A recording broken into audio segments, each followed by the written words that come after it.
Late us see this question students.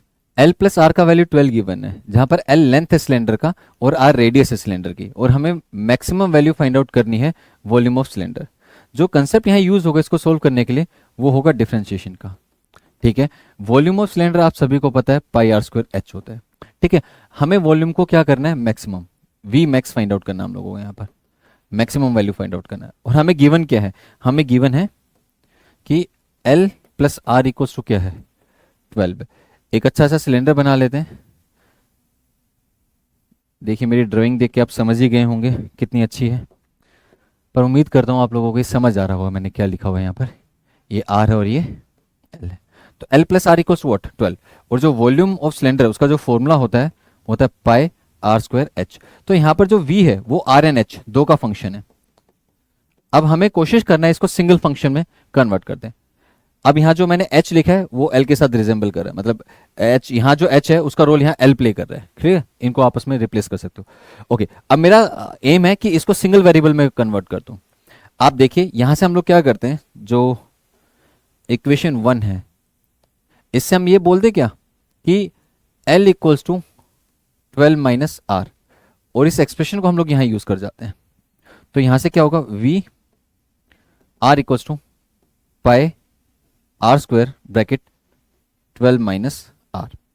यहां हम लोग क्या करते हैं, आर स्क्वायर को मल्टीप्लाई कर देते हैं ब्रैकेट के अंदर, तो हमें मिलेगा 12 pi R square minus pi R cube. अब देखिए ये सिंगल वेरिएबल में आ गया है। अब हमें क्या करना है, मैक्सिमम वैल्यू निकालनी है। ठीक है भाई, मैक्सिमम निकालना हो या मिनिमम निकालना हो, डिफरेंशिएशन में हम लोग पहले क्या करते हैं, गिवन जो फंक्शन होता है उसको डिफरेंशिएट करते हैं। डिफरेंशिएट करने के बाद जीरो के इक्वेट करते हैं, जीरो के इक्वेट करते हैं, वहां से क्रिटिकल पॉइंट्स आते हैं। उन क्रिटिकल पॉइंट्स पर मतलब मैक्सिमम मिनिमम एग्जिस्ट कर भी सकता है और नहीं भी करता। ठीक है, वो देखना पड़ता है क्वेश्चन में। तो यहाँ पर पहले तो इसको डिफरेंशिएट करते हैं, डिफरेंशिएट करने के बाद जीरो के इक्वल करते हैं, वहां से क्या आएंगे, क्रिटिकल पॉइंट्स आएंगे, उनमें से देखेंगे किसमें मैक्सिमम किसमें मिनिमा एग्जिस्ट करे। देखो वी डैश आर आपका होगा यहाँ पर 24 पाई आर, और यहाँ पर होगा 3 पाई आर स्क्वायर, ये वी डैश आर है। इसको जीरो के इक्वेट कर देते हैं। इसको जैसे आप लोग जीरो के इक्वेट करेंगे V dash R equal to zero, तो यहाँ से हम लोग क्रिटिकल पॉइंट्स निकालेंगे। और वो क्रिटिकल पॉइंट्स क्या होंगे, देखिए यहाँ पर है 24 pi R minus 3 pi R square, 3 pi R square. यहां से कुछ कॉमन फैक्टर आएगा क्या, yes 3 pi R common factor आएगा। तो यहां पर कितना बच गया 8, माइनस यहां पर कितना बचेगा बता सकते हो, 3 पाई आर तो बाहर चला गया, यहाँ आर आ गया, तो ये जीरो है। तो either R equal to zero और 8 minus R equal to zero. अच्छा एक बात बताओ, अगर रेडियस जीरो हो गया, अगर रेडियस जीरो हो गया तो प्रैक्टिकली सिचुएशन ही नहीं बचेगी, तो मतलब ये पॉइंट तो हमें कंसिडर नहीं करना है, नॉट पॉसिबल। अब ये वाला केस आर इक्वल्स टू 8। अब ये दो तो क्रिटिकल पॉइंट्स है, मैंने पहले बोला था क्रिटिकल पॉइंट्स ऐसे पॉइंट्स होते हैं जहां पर मैक्सिमम एग्जिस्ट कर सकता है, मिनिमम एग्जिस्ट कर सकता है, या ऐसा भी हो सकता है ना मिनिमम एग्जिस्ट करे ना मैक्सिमम एग्जिस्ट करे। Point clear. तो ये हमने एलिमिनेट कर दिया, किसकी हेल्प लेके, ज्योमेट्री की हेल्प लेके। जैसे अगर भाई कोई सिलेंडर उसकी रेडियस ही जीरो हो जाए तो सिलेंडर एग्जिस्ट नहीं करेगा। जब सिलेंडर एग्जिस्ट नहीं करेगा तो उस प्रॉब्लम का प्रैक्टिकल एग्जिस्टेंस ही नहीं है, तो हम उसको क्यों डिस्कस करेंगे, इसलिए इसको आर को ऐसे रिजेक्ट कर दिया। ठीक है, अब आर इक्वल्स टू 8। अब ये देखना है कि ये R equals to 8 point of maxima है या मिनिमा है क्या है, तो इसके लिए हम लोग हेल्प करेंगे, लेंगे डबल डिफरेंशिएशन की। ठीक है, तो हमारे पास जो वी डैश आर था उसको यहाँ नोट किया हुआ है ऊपर, रिलेशन लेट से स्टार बोल देते हैं इसको, रिलेशन स्टार। इसको डिफरेंशिएट कर देते हैं आर के रिस्पेक्ट में, तो देखते हैं क्या मिलता है हम लोगों को। जब इसको डिफरेंशिएट करेंगे विद रिस्पेक्ट टू आर तो हमें मिलेगा V double dash R equals to, यहां पर मिलेगा हम लोगों को 24 पाई माइनस 6 पाई आर। अब इसको इक्वेट कर देते हैं जीरो के, इक्वल्स टू 6 पाई आर, तो यहां पर हम लोगों को मिला 4, तो R equals to 4। Oh sorry, the thing is इसको डिफरेंशिएट करना था, डिफरेंशिएट करने के बाद अपने पास है 24 पाई माइनस 6 पाई आर।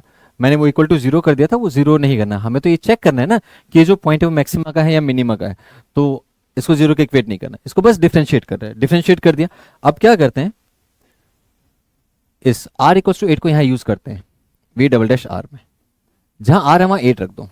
अगर तो वी डबल डैश 8 का वैल्यू लेस देन 0 आता है तो इससे ये क्लियर होता है ये जो पॉइंट है 8 ये मैक्सिमा का पॉइंट होगा। ठीक है, अगर ये ग्रेटर देन 0 आता है 8 पर इसकी वैल्यू, तो ये ग्रेटर देन 0 आता है तो ये मिनिमा का पॉइंट होगा। तो यहां पर कितना है 24 पाई माइनस 6 इंटू 8 48 पाई। तो देखो ओबियस बात है 24 पाई 48 से छोटा होगा, तो वी डबल डैश 8 क्या रहा है लेस देन 0।